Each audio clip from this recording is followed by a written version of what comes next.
I didn't think I was gonna get any work today, but then you walked in, and suddenly I was the only one in the room. I guess I just got lucky. Well, I'm really glad that you've hired me. I've just graduated from freelance secretary school, and even though it says my name is Holly Metcalf on the form, feel free to call me Holly. I've come completely prepared. I've brought my stapler and my positronic calculator, and a quill and fresh ink, and I especially brought the highest heels I could find. Brand new for this job. I haven't even scuffed them. The small car struggled through the endless night. It was raining hard outside. More than cats and dogs, more like elephants and rhinos. And here I was, stuck in this little two-seater with this yapping box of a woman. It was finally getting to me.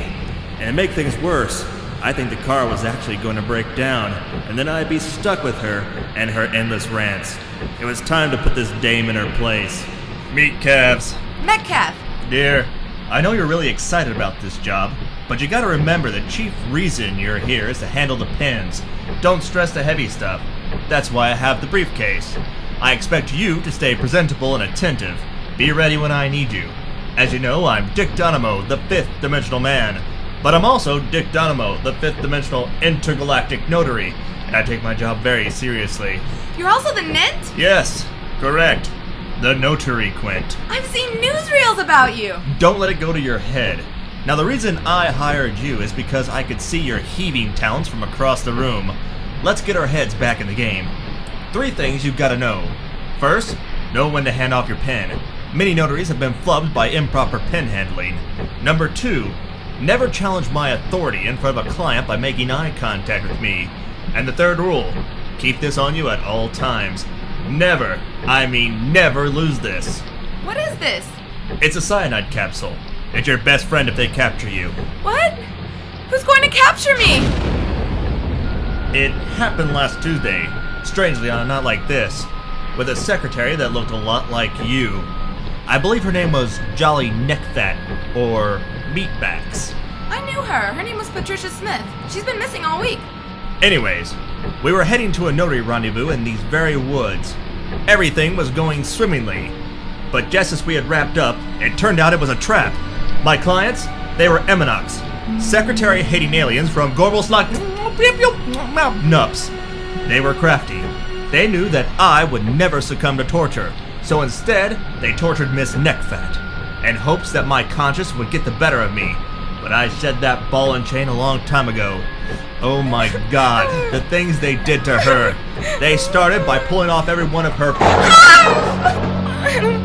Then those sadistic bastards crushed her. Then with her mangled... Her contorted and singed flesh walloped her with my vivisected her kidneys with a rusty carved her dripping spleen into an Finally, she succumbed to death's sweet embrace. But maybe if I would have thought about the cyanide pill earlier, her suffering could have been cut short. She was the best, kept meticulous notes to the very end. If you would like to review her horrendous death, it is all recorded here in her final notes. I'm sorry, too many details. Well, you want to listen to some radio? Maybe some dance music would lighten things up. This just in. Killer handsome Fred the Gut Ripper is on the loose. Last seen posing as a notary. His favorite prey is young, nubile girls. Funny, the car died. This happened last time too. Hush, my sweet tender meat calf. Wait, calm down. Where the hell are you going? Hey, don't go out there! Come back with my pens! The car is experiencing vapor lock, Quint. Oh, Quint, she was a bottle blonde floozy anyway. This and much more next week on the Sonic Society. This is Jack Ward, signing off. Good night. This just in from the future. Dick Dynamo was the premier test pilot for the USAF. On the mission in the new experimental AS-400 rocket, a malfunction occurred, thrusting him into a tear in the fabric of time and space.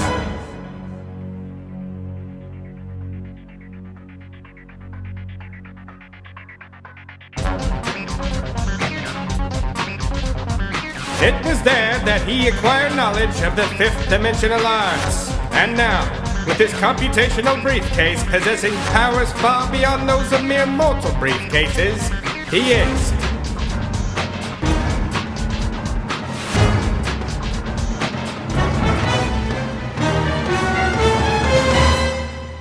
Dynamo, the fifth dimensional man!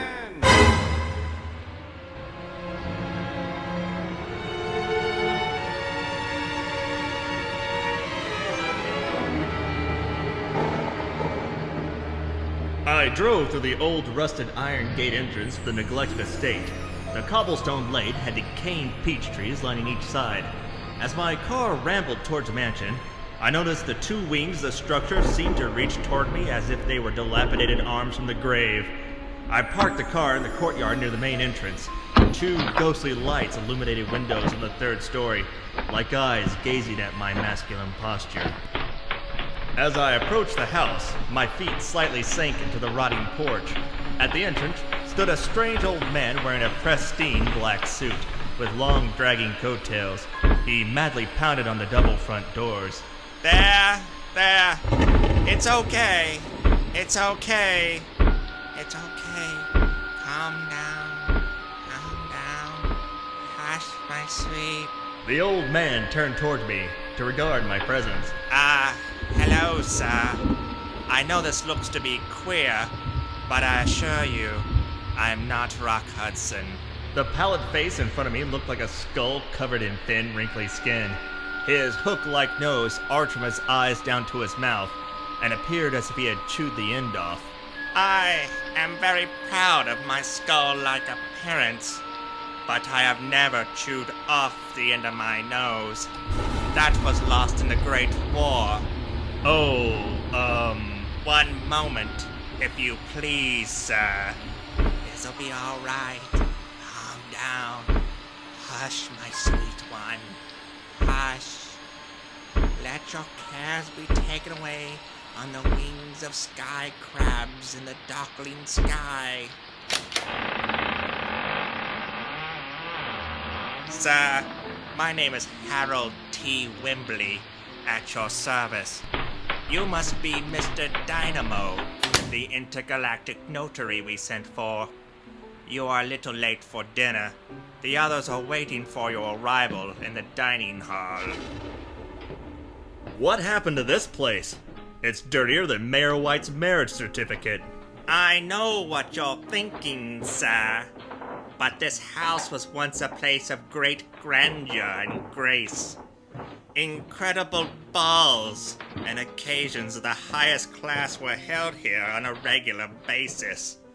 I was once married to a gorgeous woman and had 5 beautiful children. I methodically crushed all their skulls with a thesaurus in the study on the 3rd floor. What was that? I was just saying there were 5 former patriarchs of this great house.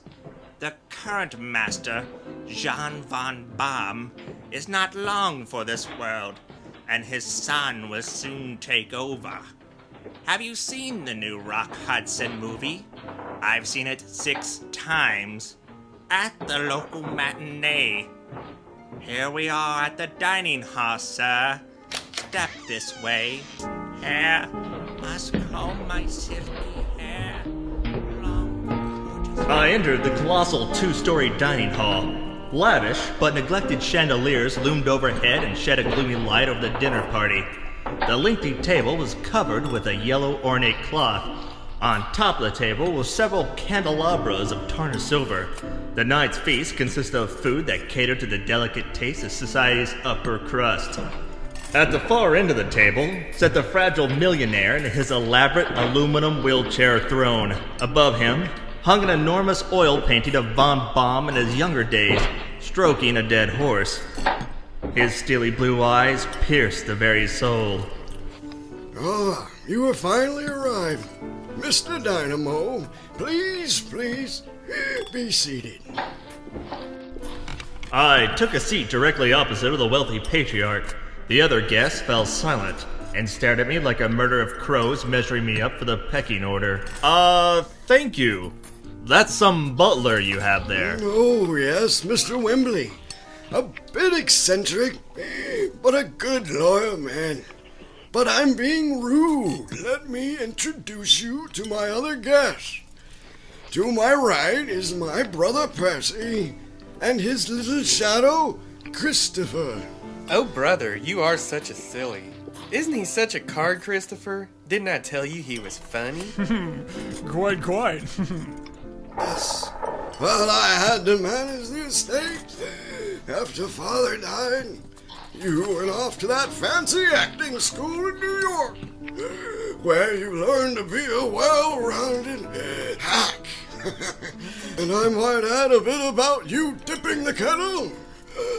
You do have such a sense of humor, brother. And to my left is my charming neighbor, Miss Margot. And when I say charming, I mean in the same way that warts love her face. Like an unwanted fruitcake during the holidays. Well, you didn't mind tilling my garden.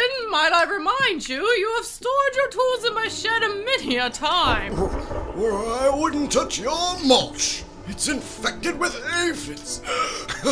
Why don't you go ahead and drop dead, Freedom Cabbage Face Lips? I hate you. Oh, and this pleasant young lad is Miss Margot's bastard son, Anthony.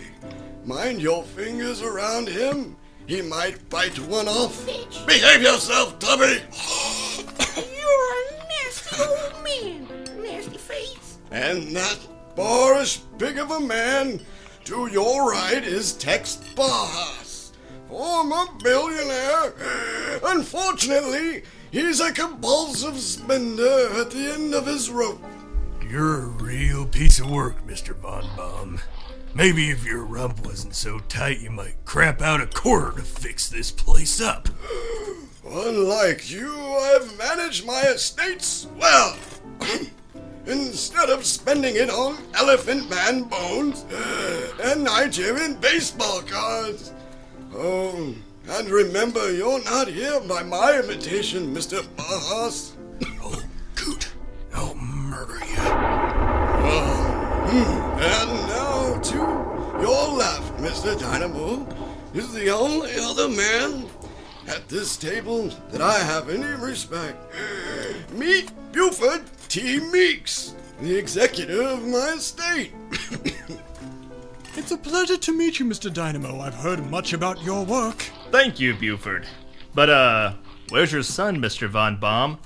The butler mentioned... Son? I have no son.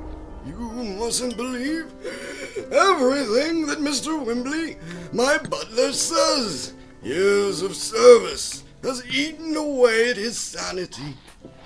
I met him back in the Great War, when he saved my life by devouring the gangrene off the gash near my upper thigh.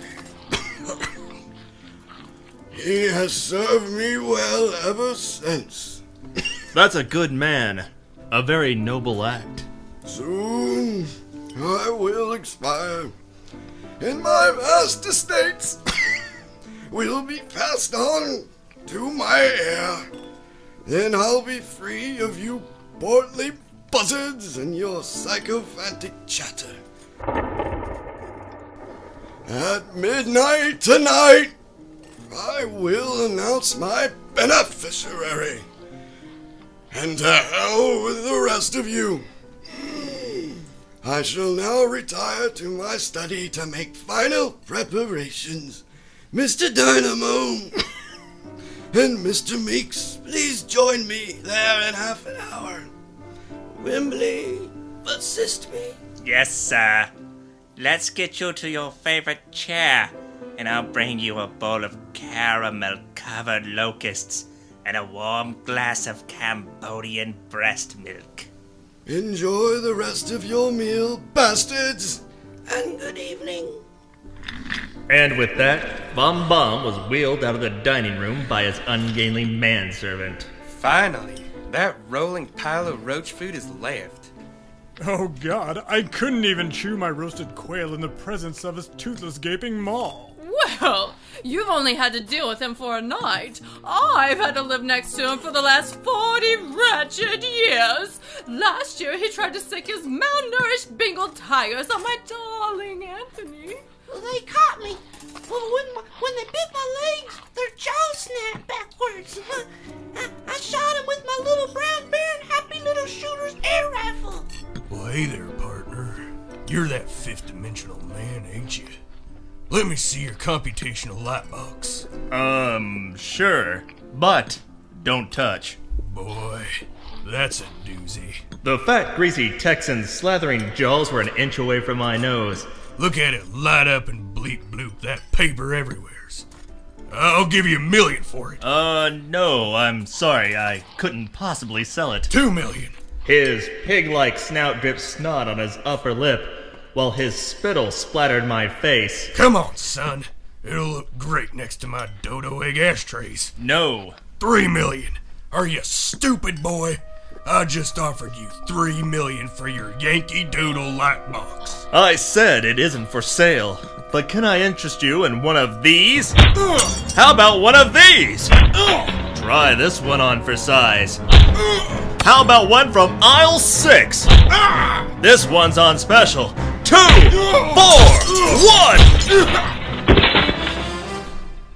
1! Alright, fine. I won't forget this, Dynamo. You'll pay. You'll all pay. Well, I must say, that's less than he deserved, Mr. Dynamo. But it's good someone finally put that pig in his place. Well, I don't see any point sitting around here staring at all your ugly mugs. Let's go, my precious Anthony. Later, you filthy fighting yams. Yes, let us retire, Christopher. We must work on our acting parts for Stamens and Blossoms.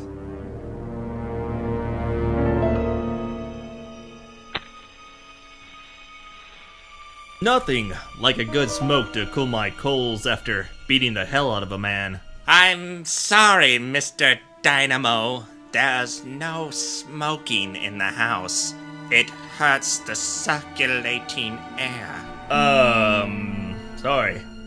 There are things, small things that need to eat, Mr. Dynamo. They consume larger things. The bone, the gristle, the marrow. I told you to stop! With the smoking? I already put it out. Mr. Dynamo, he's not talking to you. I'll give you to the count of 3, 7, 6. I'm taking off my belt. 9. I'll whip your boiler.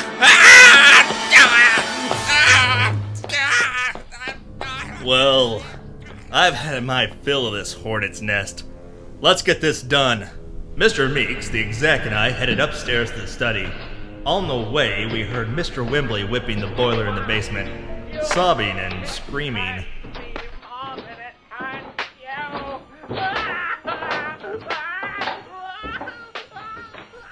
Here we are, Mr. Dynamo. Mr. Von Baum! Mr. Von Baum! Open the door! The door's locked! Sir, are you alright? Move aside! My God! Mr. Von Baum! Look at him! Mr. Dynamo, he's lying on the floor. His face is pale as death! Yes, Mr. Meeks. Yes. That's what a man looks like when he's been murdered.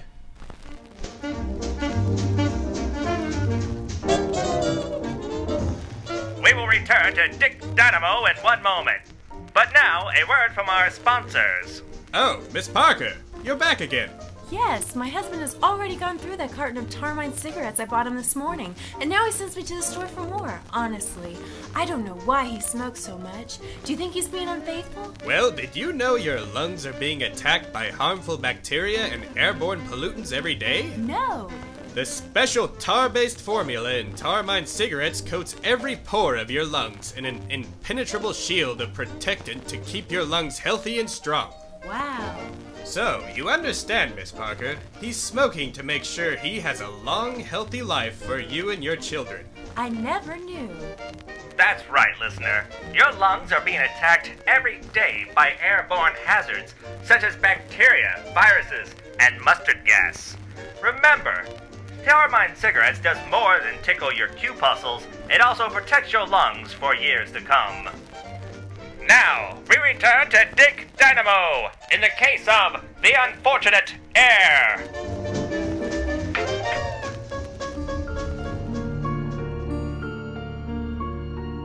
Mr. Von Baum's Cambodian breast milk mustache glistened on his terror-stricken death mask. The lantern-lit study illuminated his steely blue gaze as it pierced the pearly pillars of heaven. My brother, killed in the flower of his twilight. I'm sorry.